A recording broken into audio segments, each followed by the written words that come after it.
সকালে ফজরের নামাজের পরে ঘুমানো যাবে কিনা? ফজরের পরে ঘুমানোটা হারাম না, ফজরের পরে ঘুমাইলে বড় কোনো গুনাহ হবে না, কিন্তু এটা অনুচিত অনুত্তম কাজ, সুন্নাহর খেলাফ কাজ। অনেক উলামা ইকরাম মাকরুহ বলেছেন। নবী করিম সাল্লাল্লাহু আলাইহি সাল্লাম ফজরের পরে ঘুমাইতেন না, তিনি দোয়া করেছেন আল্লাহুম্মা বারিক লি উম্মতি ফি বুকুরিহা। নবীজির দোয়া কাদের জন্য? যারা সকালবেলা কাজ করে, সকালবেলা যারা জেগে থাকে, তিনি দোয়া করেছেন আল্লাহ আমার উম্মতের জন্য সকালবেলার সময়টাতে আপনি বরকত দিবেন।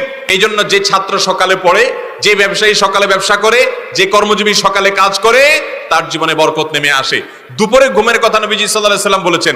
এখন আমাদের সমাজে দুপুরে ঘুম নাই, সকালে ঘুম আছে। যখন ঘুমানো যাবে না তখন আমরা ঘুমাই, যখন ঘুমাইতে বলে তখন আমরা জেগে থাকি। অর্থাৎ কোরআন হাদিস যা বলে হুবহু তার উল্টা করি। এই জন্য আমাদের দুনিয়ার জীবনে উন্নতি নাই। আর আমার রাতে তাড়াতাড়ি ঘুমের অভ্যাস করতে হবে।